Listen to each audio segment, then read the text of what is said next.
Hello, and welcome to the Josh Brown Podcast. With over 40 years of combined financial planning experience serving high net worth clients, we will discuss our favorite topics, concepts, and stories.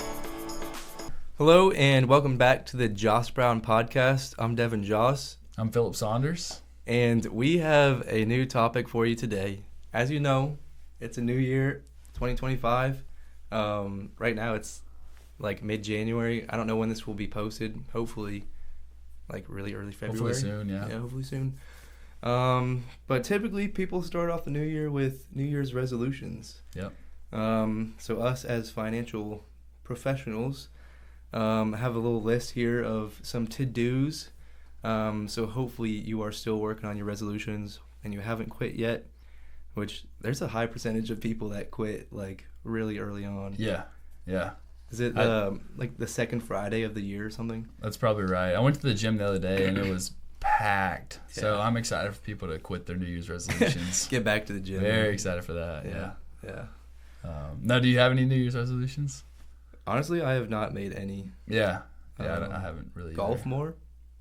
Maybe. There you go. It's a little bit cold out, but financially, I don't think I have any either.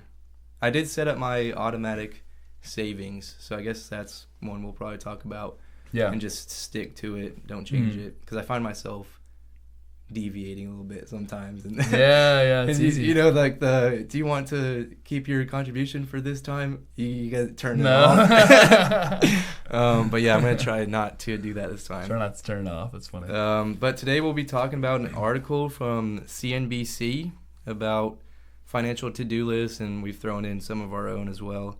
But I guess to start it off, one is updating your budget. So think about your goals, your values, and then how you spend money. So if you're spending money on stuff that don't align with your goals, then maybe think about not doing that. Yeah. For a lot of our clients, we've done pie charts in the past. Yeah. And that helps you kind of visualize where you're spending money. So just determining which piece of the pie you want to be bigger or be smaller, depending. So. Yeah. I think I find myself spending money on like going out to eat. Mm-hmm. But then if you think about it, you know, I'm going out with friends typically. Yep. And so that's one of my values and goals is, you know, spending time with them. So, so you may want to increase that even. Yeah. A lot of times. Not too much. Yeah, that's right. Yeah.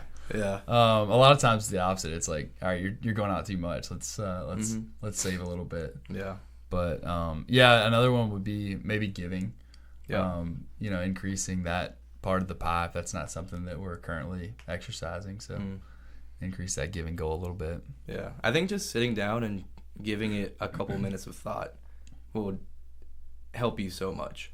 Yeah. Like just writing down what you want to be spending on, what do you want to give more, what do you want to cut out, and then just building that budget from there. You don't even have to put numbers to it necessarily.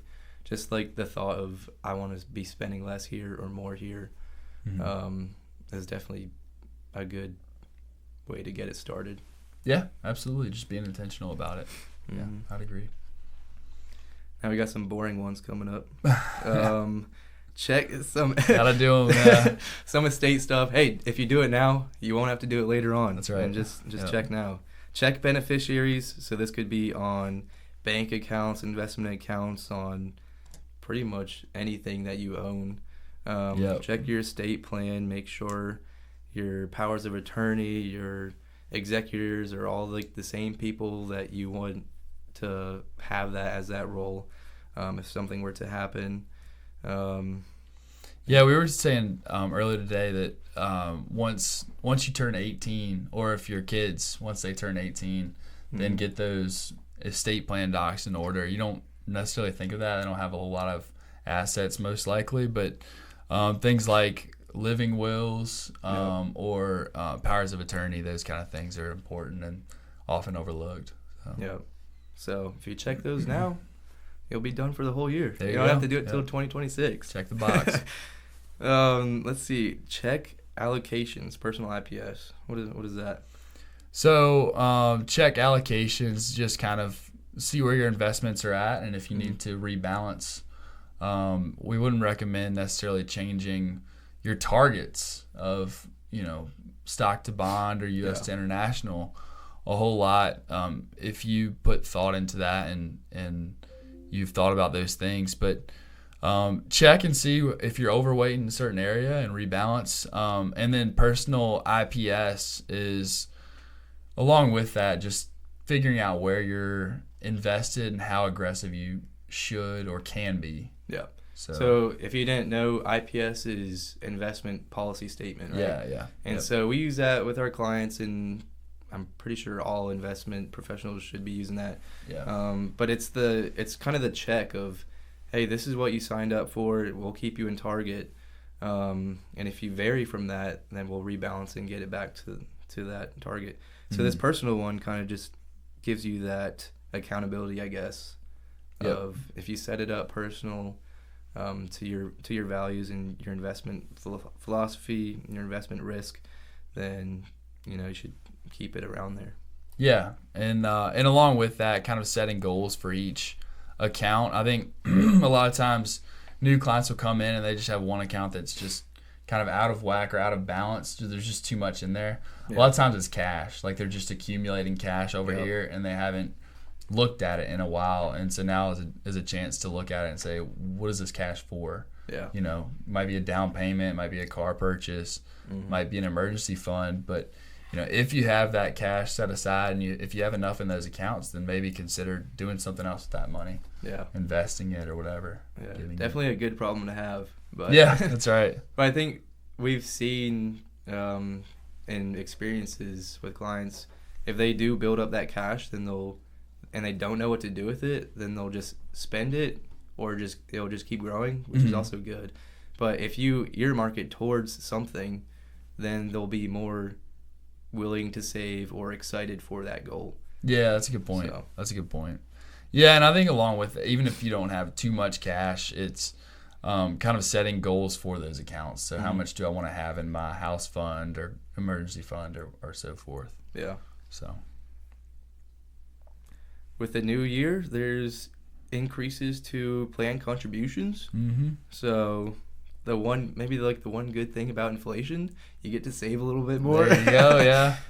So 401ks are up. Is that up from $500 from last year? $500, yep. Catch up's the same at $7,500. So if you're over 50, the catch up's still $7,500, and that total would be $31,000 that you can save if you're over 50. Good. But the IRAs haven't changed. Those are the same, $7,000 or $8,000 depending on your age.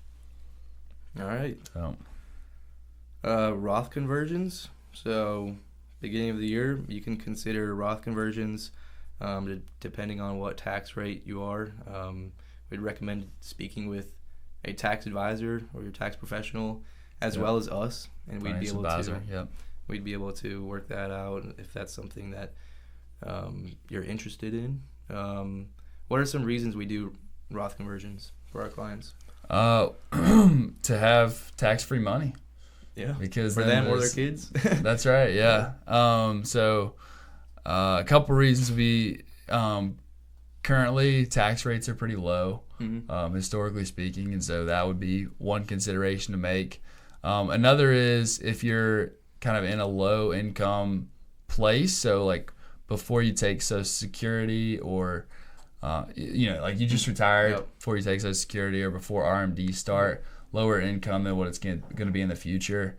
There are just ways to kind of take that IRA pre-tax money and then turn that into tax-free money. And so that grows tax-free for the future. And as you said, that can go to your heirs. So it's a really cool benefit. You're going to pay taxes on it eventually, so you might as well do it while you're in the lower bracket. Yeah. Absolutely.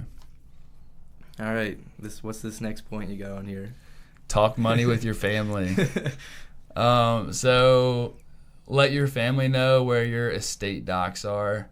So your will or trust or powers of attorney. Kind of talk about family money. If there's any wishes you have for, your money in the future, let your kids know who your financial advisors, tax advisors, those kind of people are. And then also the article mentioned continuing care wishes. So in the future, we'll all reach that point where we get old. And so, how do you want to be cared for? Do you want in-home care or to go to kind of a nursing home or what have you? Yeah. So talk about that with your family. The article had done a survey or something, but it said more than half of Americans say that their parents never discuss money with them. And I think that has led to a lot of, not a lot of financial knowledge for young people. Yeah. And they go into their jobs and maybe make a lot of money and just don't know what to do with it. Yeah. Don't know how to budget, don't know where to put it. Yeah. Absolutely. So did you talk money with your parents, or did they teach you? I don't know. Are they listening to this podcast? Or just basic things. We did. We talked kind of budgeting. They let us work on the farm. So I grew up on a farm, but we worked on the farm, and so a lot of it was them kind of giving us that responsibility. So a paycheck from the farm now. Where are you going to save it? Where are you going to spend it? That kind of thing. So, but it was something that we always kind of, I guess, got. And, they never sat us down and said, this is where you need to put it and so forth. Yeah. How about you? Well, if you didn't know. Well, your dad's Dan and Joss. No, I guess. Your dad's the guy, yeah. I mean, we had conversations growing up, and I kind of learned from just watching, I guess, whether that's from saving or giving. Being generous, those types of things. But it was never forced, we're gonna sit down and talk stocks and stuff. Yeah, but I always found it pretty interesting too. So I'd say a lot of it was kind of circumstantial. They taught me frugality, being frugal with you, thinking about where you're spending your money. One of my dad's core values is always buy a used car. So that one will always be with me. Yeah. Don't know if I'll ever buy a new car, but I know I'll remember that to the day I die. So, so talk about money with your family. Another one, consider gifts. Yep. So charities, giving to a charity that shares the same values as you. Hello. Your church. Whether that's weekly or monthly, or if they do a big gift at the end of the year, we'd like to plan giving early in the year, and then because there are a lot of organizations that do a big give at the final push, and if you haven't planned for that, then you're kind of just spending out of cash flow. So it's good to plan that at the beginning of the year. Yeah, I think a lot of this comes back to be proactive with your money. Yeah. Don't let it happen to you, but plan for these things ahead of time. Yeah. I feel like I can come up with a good saying for that. I don't know. I'll figure one out. Yeah, we'll think about that. Another one was check insurance coverages. So home value, check to see how much you're covered for your home value, or if it's replacement costs, and just kind of review all of that with your insurer and make sure you're covered. Take a video of your home. We recommend all of our clients do that so that they can remember all their stuff if anything ever happened to their home. And also just check your umbrella policy coverages and just see if that is still accurate or if that needs to be updated. Yep. All the fun insurance stuff. Yep. Gotta do it. Lastly, we have some deadlines here. So, new year, new rules from the IRS or whoever else runs this stuff. Yeah. We have RMDs. So, if you're turning 73 this year, then you'll be taking an RMD. Yep. Before the end of the year, or I guess 2 the next year. Exactly. Yep. Yeah. So if you can take it either at the end of this year or as late as April 1st of next year. And what you were saying is if you take it as late as April 1st, then you'd also have the 2026 RMD on top of that. So again, consult with your tax person or financial planner. Yep. Some other contribution dates. What is this? IRA contributions. You can do it for last year, 2024, before you file your taxes. So if you haven't filled out the max contribution, you still can.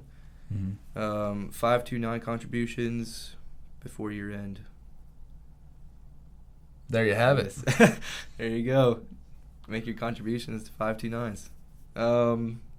Yeah, so I guess this is just a short to-do list of nothing like it has to be done right now, but just things to think about, and maybe sit down with your household and talk about these and make sure your insurance and estate are all updated. But yeah, these are things that we look out for our clients. And yeah, it's just something that if you don't make a point to do it, it just won't get done. It will not happen. It's like just do it. Yeah, get it done with. It's the beginning of the year, and then all your financial ducks are in a row. So. Yeah. All right. Well, hopefully you enjoyed this episode. Maybe learned a couple things. But we look forward to seeing you on the next podcast. We try and post every 2 weeks. That's a new 2025 goal for the Josh Brown podcast. Resolution. Right. Yeah, we'll be posting. All right. Thank you. Thank you for tuning in to today's episode of the Josh Brown podcast. If you'd like to see more episodes, visit our website at joshbrown.com.